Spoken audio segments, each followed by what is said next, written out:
guess I'll go. Fine. All right, I'll go. All right, folks, we're back. We're back. Another episode of Storyanalysis. Hooray, hooray. I'm Pierre. Oh. I'm Chris. Hooray, he is Chris.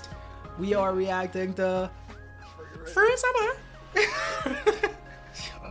Low-key, kind of good, kind of. I tried so hard. The Hero of the Village, episode 6. Oh, disclaimer. That's my boy. It is. Yes. Before we get into Stark. So for the folks listening, Christian sat me down and said, the scene-by-scene shit need to fucking end.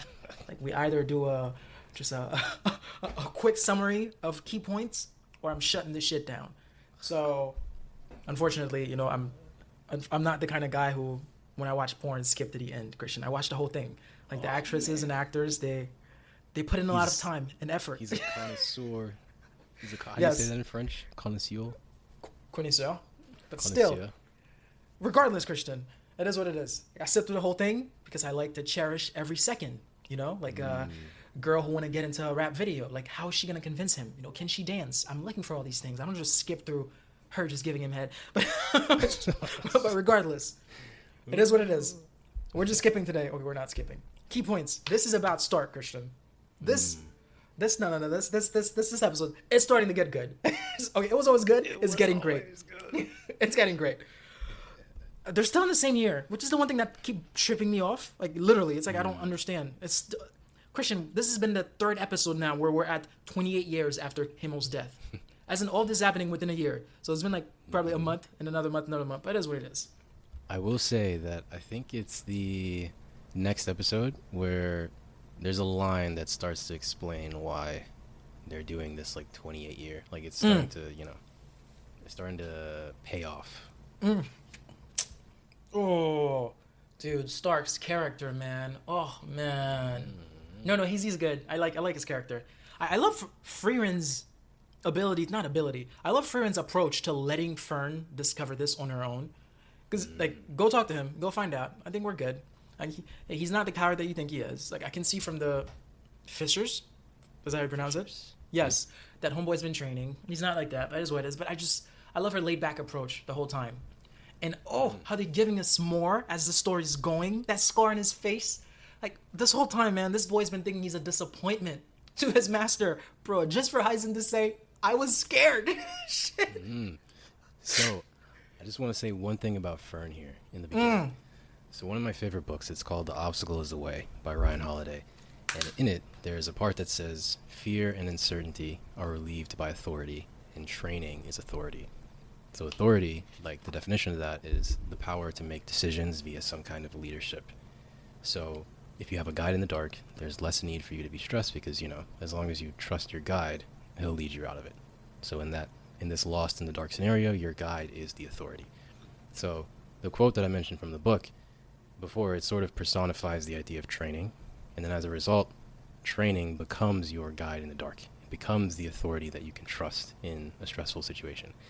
It's a very simple yet powerful perspective that gets to the root of confidence.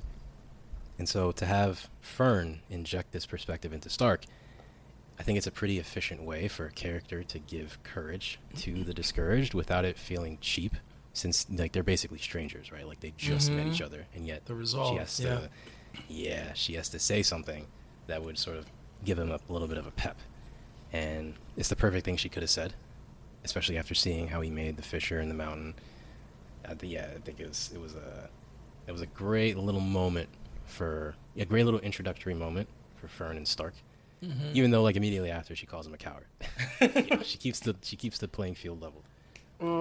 No, it's the way they the way these warriors use something fear is something we all have. Like, it comes with being human. Flaws and imperfection brings that. But using that as like a tool, like it's, and when they show you the flashback, when Frieren is seeing the uncanny resemblance, literally just linear, like the same, because it's his master, of the hand shaking. Of a Heisen telling her, yeah, I am fucking afraid, but it's good. It's that fear that got me where I'm here. Like, and the courageous music building in the background. Dude, it's insane. No, I love when, yes, like, show me you're human. Like, be a hero, but still show me that this is not some Like, oh, you know, I'm all tough and shit. Like, I got this. Like, no. This, they do that beautifully. And the fact that it's just one body part, just his hand, because the rest of the body is standing stern, like ready to face that adversity. There's one of my favorite TV shows, Black Sails. Again, I watch shit that people don't fucking watch. People don't hear of the shows I like, Christian. Nobody hears of Billions, or it is what it is. Crazy shit. But yeah, Black Sails is a bunch of pirates. It's very, it's freaking beautiful show. There's this character in the show. I gotta remember his name because it's gonna bother me if I don't. One of the main characters, actually, I don't know why I don't remember his name right now. Yes, Captain Charles Vane. His friend was talking after he died. He said he was a man determined, not without fear, just unwilling to let it diminish him. I'll never forget when Rackman described Charles Vane like that. Charles Vane died.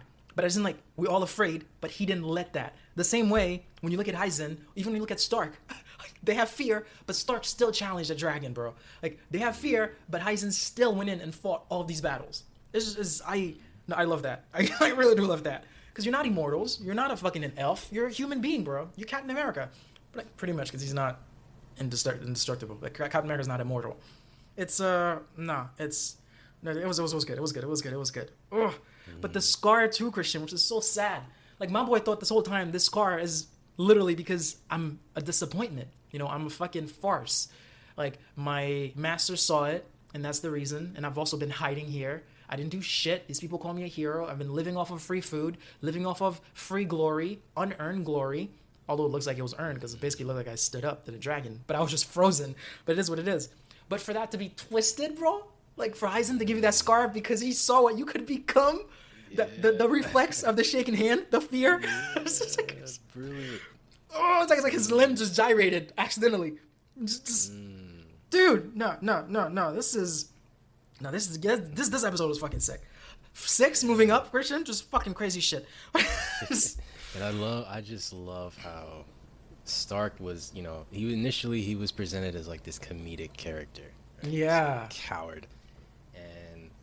But he's actually a severe threat if tested. Because he struck fear in one of the heroes that brought down the biggest, baddest monster in the world.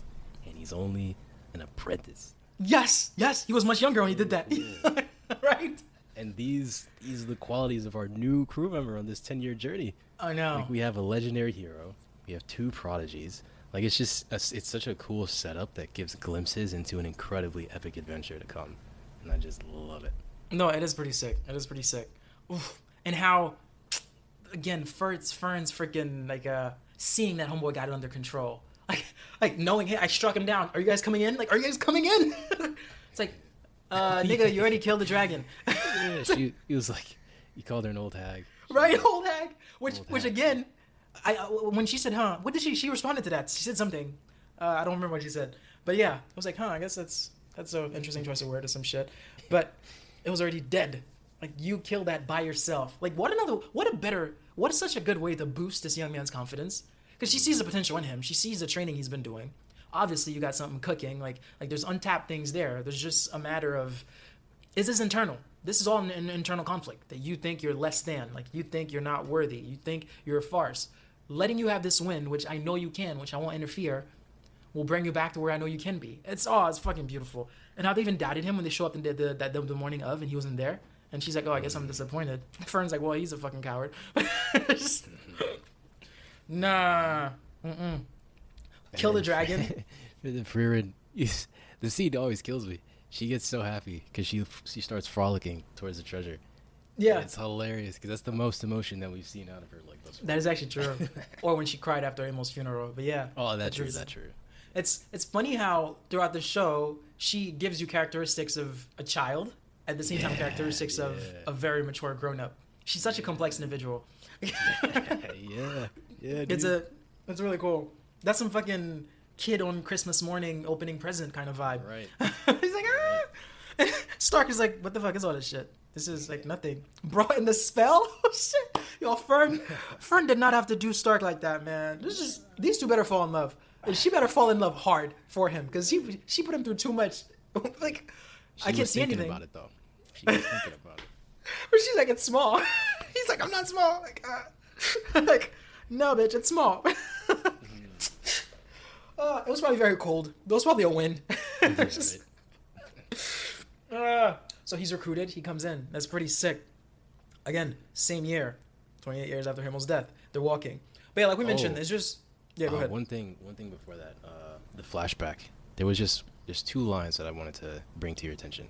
Mm-hmm. The first is in the flashback with like Himmel and Frieren when they were talking about how when Himmel asked Eisen if he would prefer a difficult and painful journey, and Himmel was like, I would rather enjoy a ridiculous and fun journey that I can laugh Yeah. about when it's over. That's a big line. But then also, they said that the hero of the South, said to be humanity's strongest fighter, was defeated by the Demon King's 7 stages of destruction. And we're gonna try to like go and take down the Demon King. Our chances are slim. But the fact that humanity's strongest fighter was taken down by not the Demon King, just one of his lackeys. That's something I wanted to bring to your attention. Wait. Humanity's strongest fighter. Who's that? We don't know. That was just in the flashback. That was Eisen talking to Himmel about the Okay. danger of the journey that they're going on. Damn. Oh my god! If the strongest fighter of humanity was killed, what chance do we have? Is basically what he was saying. And not even by the Demon King, by one of the sages of the Demon King. Right. You've mentioned this. They've done this. They continuously do this. The way these side villains, because we only visit them as Frieren is traveling or from a flashback, look so dominating. I'm gonna be shocked to see what the Demon King looks like. It's Right. like Right. it's insane. So far, it's been like the Zoltrak guy that was like immense. Yeah. This I dragon- think he was the most intimidating. Bro, this dragon is just a dragon, and that shit was still terrorizing everyone. Just- No, they no villain is diminished, like belittled. Like they make sure to let you know, like he was him, she was her. Yet she or he was a servant of the Demon King.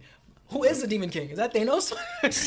Imagine it's just like just really the same height as Himmel. As Stark? Yeah, just like a short guy. Bro. Like the guy from fucking Hunter x Hunter that I love. Was the one in the Phantom Troop, the shortest, the deadliest. Fate. Yeah. Just, oh. Honestly, I don't think I'd be mad at that. That's like a subversion of expectations. It's like, oh shit. Yeah, He's he that barely small? talked, but he barely talked, but this dude was, or Levi. Levi doesn't even talk at all, but Levi just, you see the short, lean dude with a few words, crazy fucking shit. No, they're doing them justice. Yeah, and like they're moving, they get to some nice town, right? Oh shit, we can't move. What the fuck's going on? And we can't move. So, although it's been so long, which is just to show you how much the Demon King had in his fucking like reservoir of just subservient reservoir of what's a noun for someone that's under you? The fuck? Underlings. Soldiers? Fuck it, yeah. Of what would you say, Christian? Underlings. Sure, yes. Like it's been years later, the Northern forces are still fighting with the remaining of the Demon King's army. Like Right. Himmel aged out. Himmel died. Heiter died. Heisen is old. This motherfucker's backups are still putting up a fight. It's like it's wild. Oh, and how it's fucking caused this blockade because for that reason they can't go through the next stop point. So they're kind of stuck, which is crazy. Oh, and then we get to see Stark. Christian, when they get there and he's talking to Fern, which is very cute actually, right? He's like, okay, I'm just gonna go eat by myself, and she comes and she want to eat with him too. I'm like, okay, she know what she's doing.